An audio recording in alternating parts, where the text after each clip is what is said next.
Hello, I'm Lois Letchford, author of the book Reversed, a Memoir and Literacy Problem Solver, sharing with you my journey to become a confident, competent reader. It took a long time.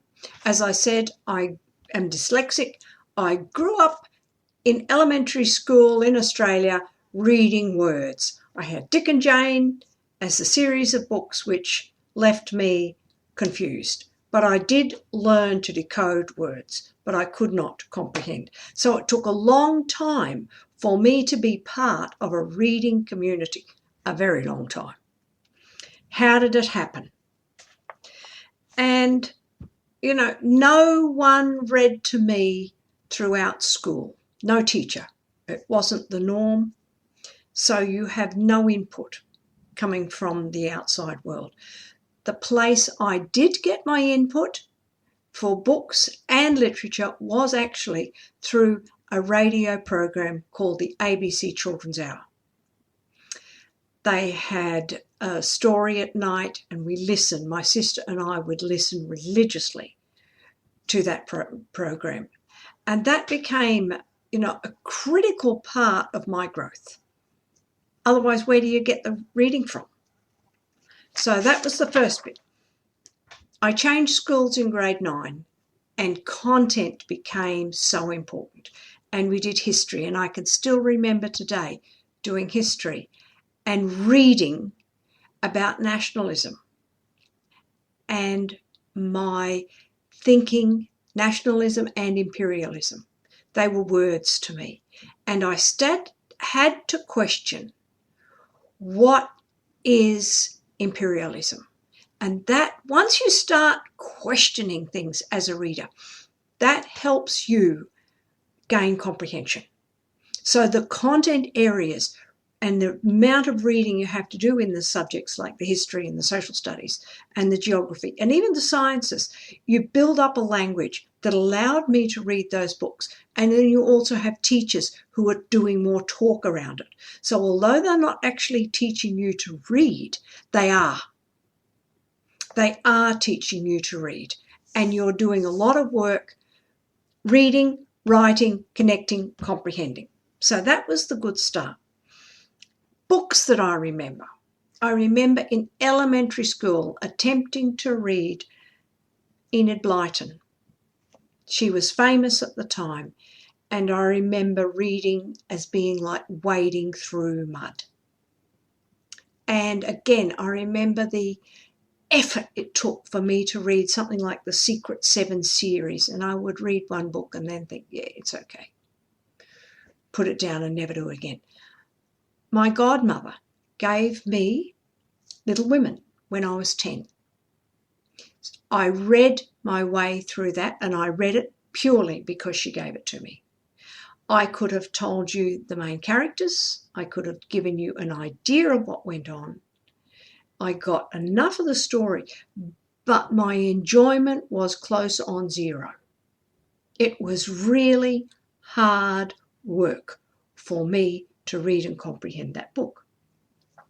So, what else did I read? In high school, there were set texts, and I remember in about 10th grade, we had to read Charles Dickens' Great Expectations. This was a huge effort for me. I have no background knowledge of Dickens. No one's read anything to you to say, this is how it starts, or these are the characters. We did talk about it, obviously, in school, which would have helped, but I explicitly remember reading every word and again, gaining the main characters and what was happening. But the enjoyment of reading was not there. And did it encourage me to pick up another book? No. Once I'd read that and done everything I could, put the book down, never open it again. With Dickens, I remember the first 3 quarters being just reading words and getting through it. But the last 100 pages, I read. Obviously, then by that time, I had enough knowledge, and then I'm comprehending what's going on, and the speed of the action picked up as well. So that became critical. All of that helps, but it still does not help me pick up another book. I had great difficulty choosing books. I don't know what I did in set text for grade 10, 11 and 12 other than Dickens. Obviously, we did a lot of work and a lot of reading.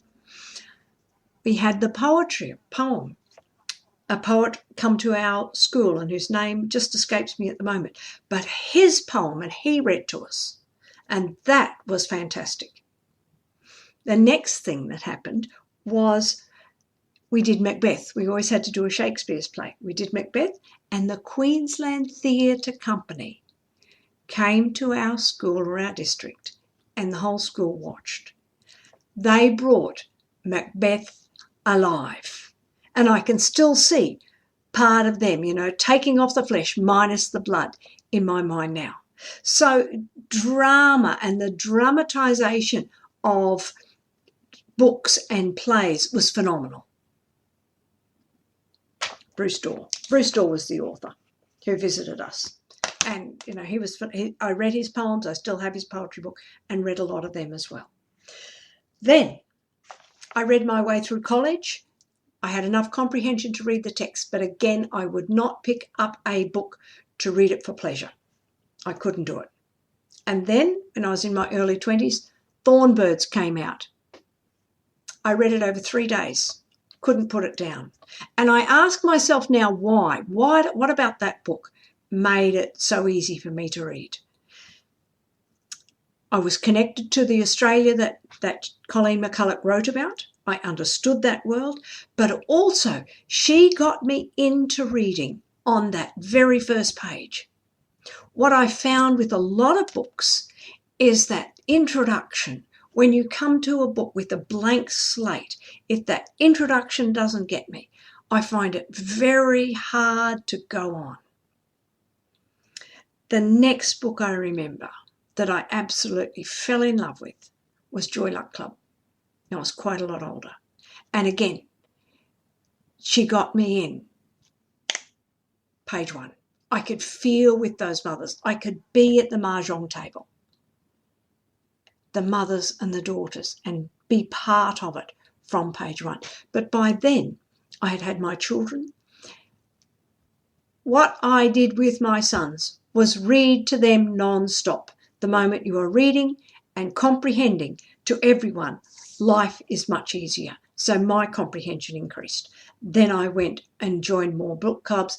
Then you read a wider range of material. So that was all fantastic. And all of those things helped me become the competent reader I am today. What else made me grow as a reader? I fell in love with Anne of Green Gables, not by first reading the book, but by watching the movie.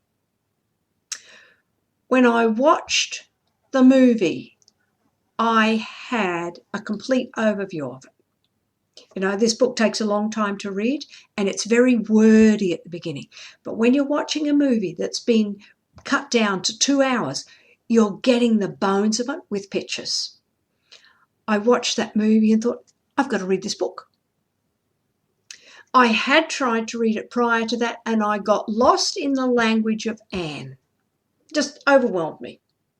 So I put it down and didn't read it again. But once I saw the movie, you get the thread. It became my favourite. You pick up the language, you pick up the story structure, you pick up the vocabulary. Exactly the same thing happened, believe it or not, from Jane Austen's Pride and Prejudice. 20 years ago, it came out this week in England. And I watched it. And of course, you despise Mr. Darcy in the beginning of that show, which is what you're meant to do. Build up that relationship of dislike so that we can turn that around. I got halfway through the series, bought the book, and couldn't put the book down. I use all of these reading strategies to help children who struggle with reading. Have they seen the movie? Have they listened to the book on CD? Have they listened to the book on audio? Is there a movie version that they can watch? All of those things add the character, the plot, and the story structure that gives you more knowledge to make reading easier and helps children go from the bottom to the top. Our family, when we lived in Lubbock, Texas, listened to audiobooks every time we travelled. Hours upon hour upon hour. We fell in love with Hank the Cowdog. As Nicholas Built With connects, he has an audiobook going in the background. He's listening, and that listening is actually a critical component to helping children go from the lowest position to the top, because they're gaining the language, the story structure, and the knowledge of the skilled readers who are their peers. And that is a critical component of helping children go from the bottom to the top. That's how I went. I read everything now. Writing is a different story, but reading's your starting point because it's input. And without input, you're lost. Input is critical. So that's my journey of reading through books. I hope you've enjoyed this, and please hit like, hit subscribe, share it, because of the YouTube algorithm is the more comments we have, the more likes we have, the more people are sharing it, the higher you rank. So I appreciate it. Thank you. Join me, connect with me, send me a message. I'd love to hear from you. Lois Letchford, and author of the book Reverse to Memoir.